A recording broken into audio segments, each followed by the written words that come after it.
അസ്സലാമലൈക്കും dear friends. ഇന്നത്തെ നമ്മുടെ സ്പെഷ്യൽ നിങ്ങൾ ആരും ഇതുവരെയും ട്രൈ ചെയ്ത് നോക്കിയിട്ടില്ലാത്ത ഒരു അടിപൊളി വെറൈറ്റി റെസിപ്പിയാണ്. നമ്മുടെ ഈ വീഡിയോ കണ്ടുകൊണ്ടിരിക്കുന്ന സമയത്ത് നിങ്ങൾക്ക് ഇഷ്ടപ്പെടുകയാണെങ്കിൽ ഒന്ന് ലൈക്ക് ചെയ്തേക്കണേ. അതുപോലെ തന്നെ നമ്മുടെ ഈ ചാനൽ ആദ്യമായിട്ട് കാണുന്നവരും ഇതുവരെയും സബ്സ്ക്രൈബ് ചെയ്യാത്തവരും പ്ലീസ് ഒന്ന് സബ്സ്ക്രൈബ് ചെയ്തേക്കണേ. ഞാനിടുന്ന വീഡിയോസ് ഉടനടി കിട്ടുന്നതിനായി സബ്സ്ക്രൈബ് ബട്ടന്റെ തൊട്ടടുത്ത് കാണുന്ന ബെല്ലൈക്കൺ കൂടി ക്ലിക്ക് ചെയ്തിട്ട് ഓൾ എന്ന ഓപ്ഷൻ എനേബിൾ ചെയ്യാനും മറക്കല്ലേ.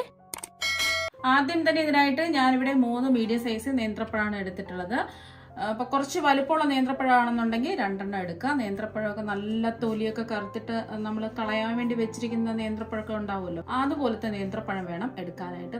നല്ലവണ്ണം പഴുത്ത് ആ തൊലിയൊക്കെ കറുത്തിട്ടുള്ള നേന്ത്രപ്പഴം എടുക്കുക. ഇനി ഇതിൻ്റെ തൊലിയെല്ലാം ഒന്ന് മാറ്റിയതിന് ശേഷം ഒന്ന് കട്ട് ചെയ്തെടുക്കുക.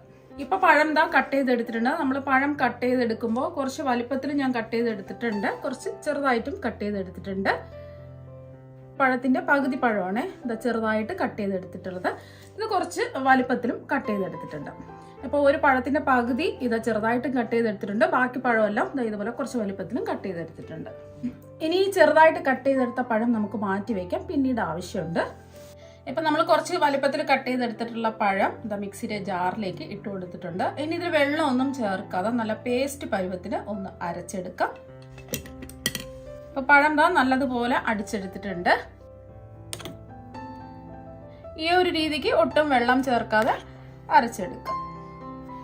ഇനി ചൂടായി കിടക്കുന്ന ഒരു കടായിലേക്ക് 1 ടേബിൾ സ്പൂൺ നെയ്യ് ഒഴിച്ചു കൊടുക്കാം. നെയ്യ് ഉണ്ടെങ്കിൽ നെയ്യ് തന്നെ എടുക്കുക, നെയ്യ് ഇല്ലാന്നുണ്ടെങ്കിൽ വെളിച്ചെണ്ണ എടുത്താലും മതി. അത് 1 ടേബിൾ സ്പൂൺ എടുക്കുക. നെയ്യിൽ ചെയ്തെടുക്കുമ്പോൾ ആ ഒരു പ്രത്യേക ഒരു ടേസ്റ്റ് ആയിരിക്കും ഇതിന്. ഫ്ലെയിം മീഡിയം ഫ്ലെയിം വെച്ച് കൊടുക്കുക. ഇപ്പൊ നെയ്യ് ചൂടായിട്ടുണ്ട്. നമ്മൾ പഴം അടിച്ചെടുത്തത് അളവ് കപ്പിൽ എത്രയാണെന്നുള്ളത് കാണിച്ചു തരാം. 250 ml കപ്പിന് 1.5 കപ്പ് പഴം അടിച്ചെടുത്തതാണ് നമുക്ക് കിട്ടിയിട്ടുള്ളത്. ഇത് ഫുള്ളായിട്ട് ഈ കടായിലേക്ക് അങ്ങ് ഒഴിച്ചു കൊടുക്കാം. 1/2 കപ്പും കൂടി ഒഴിച്ചു കൊടുക്കാം. ഇനി മീഡിയം ഫ്ലെയിമിലിട്ടിട്ട് ഈ നെയ്യിലിട്ടിട്ട് ഇതൊന്ന് വഴറ്റിയെടുക്കാം. ഇതിന്റെ നിറമൊക്കെ ഒന്ന് മാറി ചെറുതായിട്ട് ഈ പഴം അരച്ചെടുത്തത് ഒന്ന് വെന്ത് വരണം. ഫ്ലെയിം കൂട്ടിയിടരുത്, ലോ ടു മീഡിയം ഫ്ലെയിം തന്നെ വെച്ചു കൊടുക്കുക. എന്നിട്ട് തുടരെ ഇതുപോലെ ഇളക്കി കൊടുക്കുക. ഒരു 2 മിനിറ്റെങ്കിലും ഇതുപോലെ ഒന്ന് ഇളക്കി കൊടുത്തോണ്ടേ ഇരിക്കുക. ഇപ്പൊ പഴമൊക്കെ വെന്ത് ചെറുതായിട്ട് കളറൊക്കെ ഒന്ന് മാറി വന്നിട്ടുണ്ട്. ഇപ്പൊ നല്ലൊരു മണമൊക്കെ വരുന്നുണ്ട്. ഈ ഒരു സമയത്ത് നിങ്ങൾക്ക് വേണമെന്നുണ്ടെങ്കിൽ ഇതിൽ കശുവണ്ടി ചെറുതായിട്ട് കട്ട് ചെയ്തിട്ട് കൊടുക്കാം. ഞാനിപ്പോൾ കശുവണ്ടി ഒന്നും ഇട്ട് കൊടുക്കുന്നില്ല. ഇതിലേക്ക് നമ്മൾ ചെറുതായിട്ട് കട്ട് ചെയ്തെടുത്ത പഴമാണ് ഇതിലേക്ക് ഇടയ്ക്കിടയ്ക്ക് ഒന്ന് കടിക്കാൻ കിട്ടുന്നതിന് വേണ്ടിയിട്ട് ഇട്ട് കൊടുക്കുന്നത്. ഈ പഴം അങ്ങ് ഇട്ട് കൊടുക്കാം. ഒരു പഴത്തിന്റെ പകുതി പഴം ചെറുതായിട്ട് കട്ട് ചെയ്തെടുത്തതാണ്. പഴം കൂടി ഇട്ട് കൊടുത്ത് ഒന്ന് ഇളക്കി കൊടുത്താൽ മതി. ഒരുപാട് നേരം ഇട്ട് ഇളക്കുകയാണെന്നുണ്ടെങ്കിൽ പഴമൊക്കെ വെന്തുടഞ്ഞു പോവും. നമുക്ക് കടിക്കാൻ കിട്ടണം. ഇടയ്ക്കിടയ്ക്ക് ഒന്ന് ഇളക്കി കൊടുത്താൽ മാത്രം മതി. ഇപ്പൊ പഴമായിട്ട് ഒന്ന് യോജിപ്പിച്ചെടുത്തിട്ടുണ്ട്. ഇനി ഇതിലേക്ക് നമ്മൾ ചേർത്ത് കൊടുക്കുന്നത് തേങ്ങയാണ്. നമ്മൾ പഴം അരച്ചെടുത്തത് എത്ര കപ്പാണോ എടുത്തിട്ടുള്ളത് ആ ഒരു അളവിൽ തന്നെയാണ് തേങ്ങ ചിരകിയതും ഇട്ട് കൊടുക്കേണ്ടത്. ഞാനിപ്പോൾ ഇതിലേക്ക് 1.5 കപ്പ് തേങ്ങ ചിരകിയതാണ് ഇട്ട് കൊടുത്തിട്ടുള്ളത്. ഇനി ഒന്ന് എല്ലാം കൂടിയിട്ട് ഇളക്കി യോജിപ്പിച്ചെടുക്കാം. ഫ്ലെയിം കുറച്ച് തന്നെ വെക്കുക, ഫ്ലെയിം കൂട്ടി വെക്കരുത്.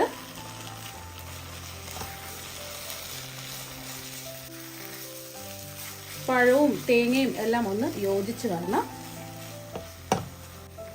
അപ്പോൾ ഒരുപാടിട്ട് ഇളക്കി കൊടുക്കേണ്ട ആവശ്യമൊന്നുമില്ല. ഈ പഴവും തേങ്ങയായിട്ട് ഒന്ന് യോജിച്ച് കിട്ടിയാൽ മാത്രം മതി. അപ്പോൾ പഴവും തേങ്ങയായിട്ട് എല്ലാം ഒന്ന് യോജിച്ച് കിട്ടിയിട്ടുണ്ട്. അപ്പോൾ ഒരുപാട് സമയം ഇട്ട് ഇളക്കുകയാണെന്നുണ്ടെങ്കിൽ ആ തേങ്ങയുടെ ടേസ്റ്റൊക്കെ മാറിപ്പോവും. അപ്പോൾ ചെറിയൊരു രീതിയിൽ ഒന്ന് ഇളക്കി കൊടുത്തിട്ടുണ്ട്. ഇനി ഇതിലേക്ക് നമ്മൾ മധുരത്തിന് വേണ്ടിയിട്ട് ശർക്കര അല്ല ചേർത്ത് കൊടുക്കുന്നത്, പഞ്ചസാരയാണ്. 5 ടേബിൾ സ്പൂൺ പഞ്ചസാരയാണ് ഇതിലേക്ക് ചേർത്ത് കൊടുക്കുന്നത്. ഇത്രയും മധുരം വേണ്ടാന്നുണ്ടെങ്കിൽ 3-4 ടേബിൾ സ്പൂണൊക്കെ ചേർത്ത് കൊടുത്താൽ മതിയാവും. ഒന്ന് ഇളക്കി കൊടുക്കാം. നിങ്ങൾക്ക് പഞ്ചസാരയ്ക്ക് പകരം ശർക്കരയും എടുക്കാവുന്നതാണ്.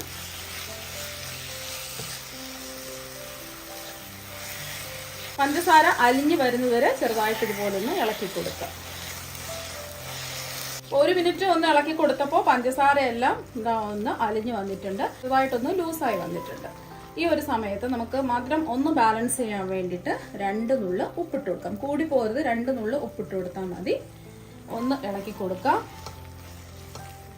അതുപോലെ തന്നെ ഇതിലേക്ക് ഫ്ലേവറിന് വേണ്ടിയിട്ട് 1 ടീസ്പൂൺ ഏലക്കാപ്പൊടിയും കൂടി ഇട്ട് കൊടുക്കാം. ഇത് പഞ്ചസാരയും കൂട്ടി ചേർത്ത ഏലക്കപ്പൊടി ആയതുകൊണ്ടാണ് 1 ടീസ്പൂൺ ഇട്ട് കൊടുത്തത്. സാധാരണ ഏലക്ക മാത്രമായിട്ടാണ് നിങ്ങൾ പൊടിച്ചെടുക്കുന്നതെങ്കിൽ ഒരു 1/4 ടീസ്പൂൺ ഏലക്കാപ്പൊടി ചേർത്ത് കൊടുത്താൽ മതിയാകും. ഏലക്കയാണെന്നുണ്ടെങ്കിൽ 2ഓ 3ഓ ഒക്കെ ഒന്ന് തല്ലി ഇട്ട് കൊടുത്താൽ മതി. അഥവാ നിങ്ങൾക്ക് ഏലക്കയുടെ ഫ്ലേവർ ഇഷ്ടമല്ല എന്നുണ്ടെങ്കിൽ ഏലക്കപ്പൊടി ഒഴിവാക്കാം. അപ്പോൾ അത് ജസ്റ്റ് ഒന്ന് ഇളക്കി കൊടുത്തിട്ടുണ്ട്. ഒരുപാടിട്ട് കുത്തി ഇളക്കരുത്, എന്നാൽ പിന്നെ നമ്മൾ ഇട്ട് കൊടുത്ത പഴമൊക്കെ വെന്ത് പൊടിഞ്ഞു പോകും. ഇത് നെയ്യിന്റെ ടേസ്റ്റ് ഒക്കെ ഇഷ്ടമാണെന്നുണ്ടെങ്കിൽ ഇടയ്ക്ക് 1 ടീസ്പൂൺ നെയ്യൊക്കെ ചേർത്ത് കൊടുക്കാം. ഞാനിപ്പോൾ ആദ്യമേ 1 ടേബിൾ സ്പൂൺ നെയ്യ് മാത്രമേ ചേർത്ത് കൊടുത്തിട്ടുള്ളൂ. ഇനി ഇതിലേക്ക് നമ്മൾ ചേർത്ത് കൊടുക്കുന്നത് അരിപ്പൊടിയാണ്. ഒട്ടും തരിയൊന്നുമില്ലാത്ത ഇപ്പം പത്തിരിക്കൊക്കെ എടുക്കുന്ന വറുത്ത പച്ചരിപ്പൊടിയാണ് ഇട്ട് കൊടുക്കുന്നത്. ഞാനിപ്പോൾ ആദ്യം 1/2 കപ്പ് വറുത്ത പച്ചരിപ്പൊടി ഇതിലേക്ക് ഇട്ട് കൊടുത്തിട്ടുണ്ട്. വീണ്ടും നമുക്ക് ഉരുട്ടിയെടുക്കാൻ പാകത്തിനാകുന്നത് വരെ നമുക്ക് പൊടി ഇട്ട് കൊടുക്കണം. ആദ്യം ഒരു 1/2 കപ്പ് ഇട്ട് കൊടുത്താൽ മതി. ഫ്ലെയിം കുറച്ച് തന്നെ വെക്കാം, എന്നിട്ട് ഒന്ന് ഇളക്കി കൊടുക്കാം.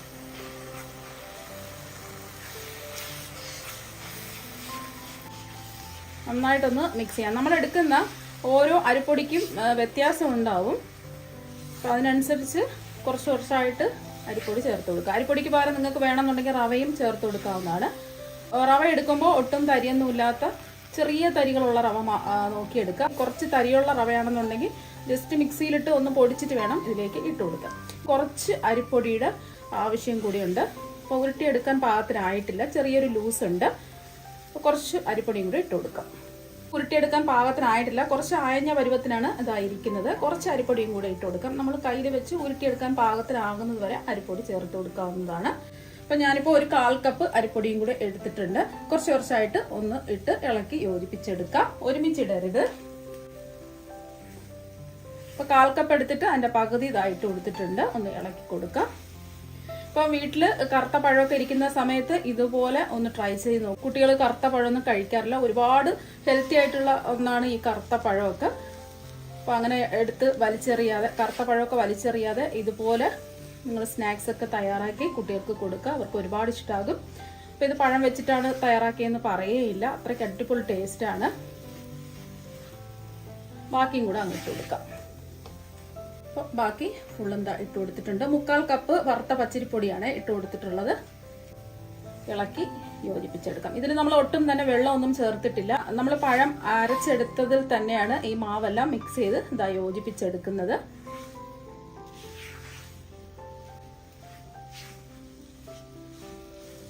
നിങ്ങൾക്ക് മധുരം പോരാന്നുണ്ടെങ്കിൽ ഈ സമയത്ത് നോക്കിയിട്ട് വേണമെന്നുണ്ടെങ്കിൽ മധുരം ചേർത്ത് കൊടുക്കാവുന്നതാണ്. ആവശ്യത്തിനനുസരിച്ച് മധുരം ചേർത്ത് കൊടുക്കുക. അപ്പോൾ ഇതാ ഉരുട്ടിയെടുക്കാൻ പാകത്തിന് റെഡിയായി കിട്ടിയിട്ടുണ്ട്. നന്നായിട്ടൊന്ന് മിക്സ് ചെയ്തെടുക്കാം. ഇത്രയുള്ള സംഭവം പെട്ടെന്ന് നമുക്ക് റെഡിയാക്കി എടുക്കാൻ പറ്റും, ഒരു താമസവും ഇല്ല.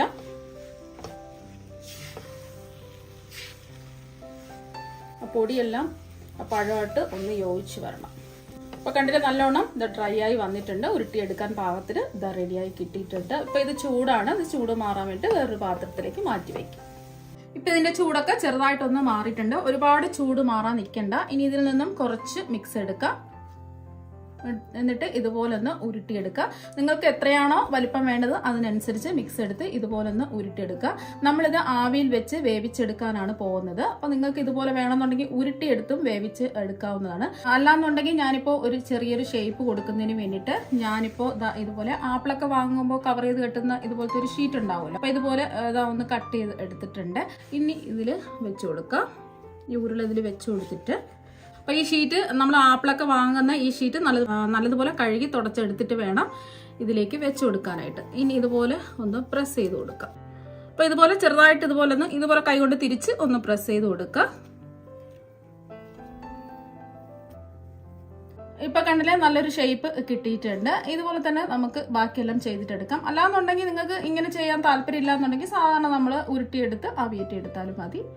ഇനി ഇത് ആവിയേറ്റി എടുക്കുന്നതിന് വേണ്ടിയിട്ട് ഞാനിവിടെ ഇഡ്ഡലി ചെമ്പിൽ ഒരു 4 ഗ്ലാസ് വെള്ളം തിളപ്പിക്കാൻ വെച്ചിട്ടുണ്ട്. നമ്മളിപ്പോൾ എല്ലാം ഷേപ്പ് ചെയ്ത് ഇഡ്ഡലി ചെമ്പിന്റെ കൂടെ വാങ്ങാൻ കിട്ടുമ്പോൾ ഒരു തട്ടുണ്ടാവുമല്ലോ, ചെറിയ ഹോളുള്ള തട്ട്, അതിലാണ് ഞാൻ വാഴയില വെച്ച് കൊടുത്തിട്ട് അതിന്റെ മുകളിലായിട്ട് ഒന്ന് നിരത്തി വെച്ച് കൊടുത്തിട്ടുണ്ട്. ഇതുപോലെ ചെറിയ ഹോളുള്ള തട്ടുണ്ടാവും, അതുണ്ടെങ്കിൽ അതെടുത്തിട്ട് വാഴയില വെച്ചെടുക്കേണ്ട ആവശ്യമൊന്നുമില്ല. വാഴയിലയുടെ ആ ഒരു ഗുണവും മണവും ടേസ്റ്റും ഒക്കെ കിട്ടുന്നതിന് വേണ്ടിയിട്ടാണ് ഞാൻ വാഴയില വെച്ച് കൊടുത്തിട്ടുള്ളത്. വാഴയില വേണം നിർബന്ധമൊന്നുമില്ല. സാധാരണ നമ്മൾ ഇതുപോലെ തട്ടിൽ വെച്ച് ആവിയേറ്റി എടുത്താലും മതിയാകും. ഇതുപോലത്തെ ചെറിയ ഹോളുള്ള തട്ട് ഇല്ലാന്നുണ്ടെങ്കിൽ ഇഡ്ഡലി തട്ടിൽ വെച്ച് നമുക്ക് ഇത് ആവിയേറ്റി എടുക്കാവുന്നതാണ്. നല്ലോണം ഒന്ന് വെള്ളമൊക്കെ തിളച്ച് വരട്ടെ. നന്നായിട്ട് ഇത് ആവി വന്നിട്ടുണ്ട്. ഇനി ഇത് മൂടി വെച്ച് ഒന്ന് ആവിയേറ്റി വേവിച്ചെടുക്കാം. Flame medium to high flame വെച്ച് കൊടുക്കുക. പെട്ടെന്ന് തന്നെ ഇത് വെന്ത് കിട്ടും. അപ്പൊ നമ്മള് മീഡിയം ടു ഹൈ ഫ്ലെയിമിൽ വെച്ച് ഇത് ആവിയേറ്റി വേവിച്ചെടുക്കാൻ തുടങ്ങിയിട്ട് ഒരു 10 മിനിറ്റ് ആയിട്ടുണ്ട്. ഇനി നമുക്ക് തുറന്ന് നോക്കാം. പെട്ടെന്ന് തന്നെ ഇത് വെന്തിടും. കാരണം എന്ന് വെച്ചാൽ നമ്മളെല്ലാം വേവിച്ചല്ലേ ഇത് എടുത്തിട്ടുള്ളത്.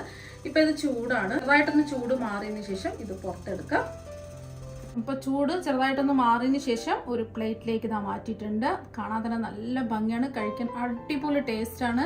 ഇത് നമ്മൾ തൊലി കറുത്ത് പോയ പഴം വെച്ചിട്ടാണ് ചെയ്തതെന്ന് പറയുകയില്ല. അത്രയ്ക്ക് നല്ല അടിപൊളി ടേസ്റ്റും കഴിക്കാനായിട്ട് നല്ല സോഫ്റ്റും ആണ്. ഇതുപോലൊരു ഡിസൈനൊക്കെ കാണുമ്പോൾ കുട്ടികൾ അറിയാതെ തന്നെ കഴിച്ചു പോവുകയും ചെയ്യും.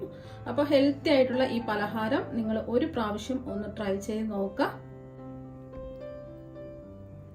അപ്പൊ നിങ്ങൾ എല്ലാവരും പഴം വെച്ചിട്ടുള്ള ഈ ഹെൽത്തി ആയിട്ടുള്ള പലഹാരം ഒരു പ്രാവശ്യം ഒന്ന് ട്രൈ ചെയ്ത് നോക്കുക. തീർച്ചയായും നിങ്ങൾക്ക് എല്ലാവർക്കും ഒരുപാട് ഇഷ്ടമാകും. അപ്പോൾ നമുക്ക് മറ്റൊരു വെറൈറ്റി വീഡിയോ ആയിട്ട് വീണ്ടും കാണാം. താങ്ക്